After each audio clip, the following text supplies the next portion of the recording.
आदर्श बहू ने बिगड़ी सास को सुधार दिया। कल्याणी रावत 60 साल की एक नेक दिल वृद्ध महिला थी। उनके पति 5 वर्ष पूर्व उनका साथ छोड़कर दुनिया से जा चुके थे। वे अपने इकलौते बेटे, बहू और पोते के साथ रहती थी। उनका पूरा परिवार अमीर था। घर में किसी चीज़ की कोई कमी नहीं थी। उनके बेटा और पोता भी उन्हीं की तरह साफ दिल के अच्छे इंसान थे। उनका पोता तो बेहद धार्मिक भी था। इतना सब होने के बावजूद अब कल्याणी जी की जिंदगी अपने ही घर की मालकिन होकर भी नौकर से बदतर हो चुकी थी। इसका केवल एक कारण था, वह थी उसकी मतलबी, कंजूस और कामचोर बहू सुषमा। सुषमा अपने ससुर की अमीरी देखकर ही रावत परिवार के घर की बहू बनी थी। पर शादी के बाद उसने अपने सास ससुर को कोई सुख दिया तो नहीं था, पर अपने ससुर के मरने के बाद अपनी सास को बेवजह दुख जरूर दिया जा रही थी। वो भले यह जानती थी कि अभी भी पूरे जायदाद की मालकिन उसकी सास कल्याणी रावत है, फिर भी वे यह सोचकर उनके साथ निर्दयी हो गई कि पापा जी ने अपनी मेहनत से इतनी जायदाद खरीद तो कर दी, पर सारी जायदाद की मालकिन इस खड़ूस बुढ़िया को ही बनाकर दुनिया से चल बसे। अब तक तो जायदाद की लालच में मैंने इस बुढ़िया को खूब सहा, पर अब और नहीं। इसने शादी के बाद से ही उसने उन बेकार के आदर्शों के नाम पर जो अब तक मुझे सताया है, उनका गिन गिन कर इससे बदला लूँगी। मुझे रोकने का काम केवल पापा जी कर सकते थे, और वो तो अब बस चल बसे। अब मैं इस बुढ़िया के साथ जो कुछ भी कर लूँ, सारी जायदाद आएगी तो मेरे पति या बेटे के ही नाम, और इन दोनों में से किसी के भी नाम। सब कुछ होने का मतलब है मेरे नाम होना। मन ही मन यह सोचती हुई सुषमा के चेहरे पर एक कुटिल मुस्कान ने आकर पहले तो अपना बसेरा कर लिया, उसके बाद अपनी सास से बदले की भावना के कारण सुषमा ने अपने ही घर में कल्याणी रावत की दशा नौकरों से भी बदतर कर दी, और उनके बेटे और पोता चाह कर भी कुछ न कर सके। पर कुछ ही दिनों बाद अपने इकलौते और धार्मिक बेटे गोपाल के लिए सुषमा ने आस्था को बहू के रूप में चुना, क्योंकि आस्था भी बेहद धार्मिक प्रवृत्ति की थी। तो बेटे और पति की तरह बहू भी मेरी मुट्ठी में रहेगी, ये सोचकर वो आस्था को अपने घर की बहू बना लाई। पर आस्था के घर में बहू बनकर आने से सुषमा का सारा प्लान धरा का धरा रह गया। विवाह के पश्चात प्रतिदिन आस्था अपने ससुराल का सारा काम धाम निपटा कर कल्याणी जी के पास समय व्यतीत करती हुई उनकी खूब सेवा करती थी, जिससे वो तो उससे बेहद प्रसन्न होकर उसे ढेरों आशीर्वाद दिया करती थी। पर यह बात सुषमा को बहुत बुरी तरह खटकती थी। उनके मन में बस हर पल यही चलता रहता था कि आस्था की सारी ज़रूरतें पूरी मेरा बेटा करता है, पर ये मुझसे ज़्यादा सेवा उस बुढ़िया की करती है जो कि उसे एक चवन्नी तक नहीं देती। उनका मन तो बहुत था कि आस्था को कल्याणी जी की सेवा करने से रोक दे, पर नील ने मेरी बहू होने के बावजूद आस्था से घर के सभी सदस्य बेहद प्रसन्न थे। यहाँ तक कि आस्था बिना किसी चीज़ की फरमाइश किए, बिना किसी से कोई शिकायत किए घर का सारा काम खुद करके सुषमा का भी बेहद ख्याल रखती थी। आस्था के बिना किसी शिकायत के घर का सारा काम खुद से कर देने से घर से नौकर की छुट्टी हो गई थी, जिसमें उनको देने वाली तनख्वाह का पैसा बचने के कारण भी सुषमा बेहद खुश थी।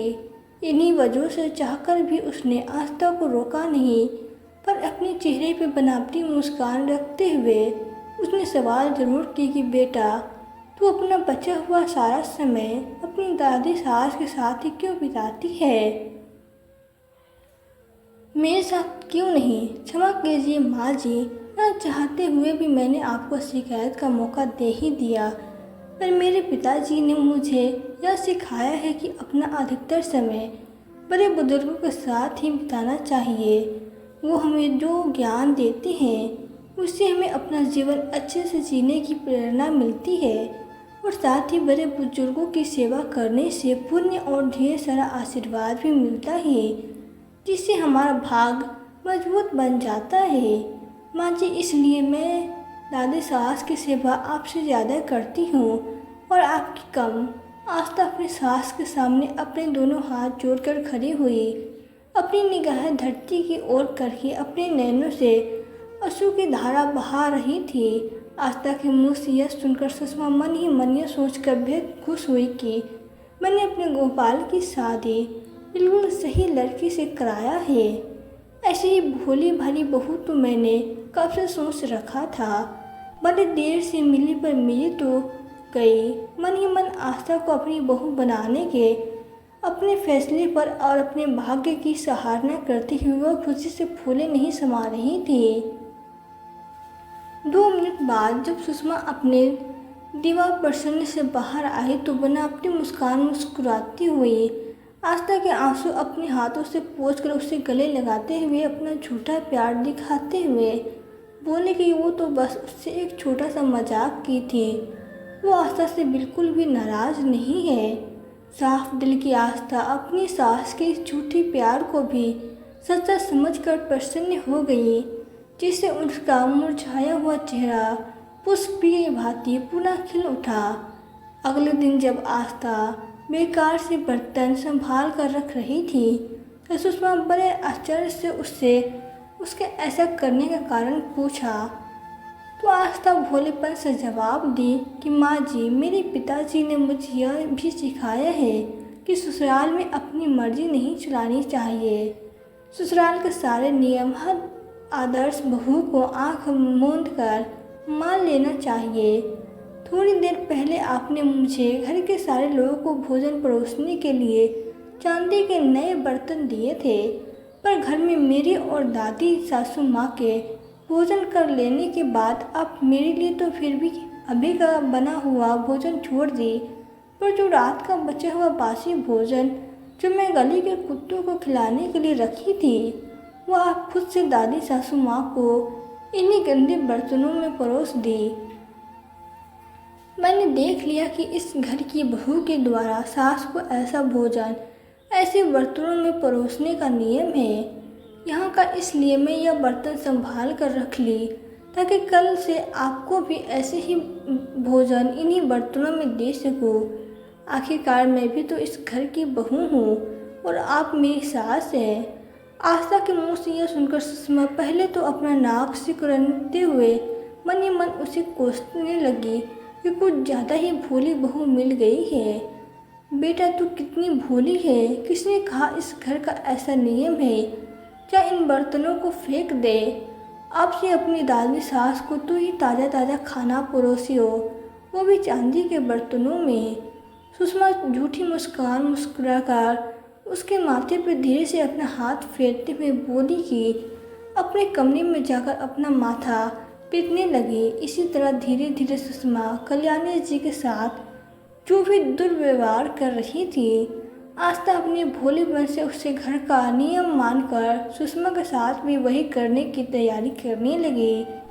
आस्था की यह तैयारियां देख पहले तो सुषमा अपना माथा पीटने लगी, फिर अपना मन मार कर कल्याणी जी का अच्छे से ख्याल रखते हुए मन ही मन आस्था को भोलेपन को कोसते हुए अपने चेहरे पे फिर से बनाती मुस्कान रखकर बोली कि बहू तो सच में बहुत ज़्यादा भोली है, हमेशा उल्टा समझ लेती है। बेटा आज से मेरी और मेरी सास का अच्छे से ख्याल रखने की सारी जिम्मेदारियाँ मैं तुझ पे सौंपती हूँ और ख़ुद को अपनी सास की हर जिम्मेदारियों से मुक्त करती हूँ। तब से उस घर की मालकिन की ज़िंदगी वाकई मालकिन जैसी हो गई, जिससे गोपाल और उसके पिता भी यह सोचकर बड़े प्रसन्न थे कि इतने सालों में वो दोनों मिलकर जो न कर सके वो आज तक कुछ ही दिनों में कर दिखाई। वास्तव में आस्था साफ दिल की अवश्य थी, पर इतनी बेवकूफ़ नहीं कि उसे कुछ समझ में नहीं आ रहा था। वो तो बस किसी तरह अपनी सास को सीधे रास्ते पर लाना चाह रही थी, इसलिए उसने यह सब नाटक किया। पर उसके इस भोलेपन के नाटक से उसकी बूढ़ी सास की ज़िंदगी वाकई बदल गई।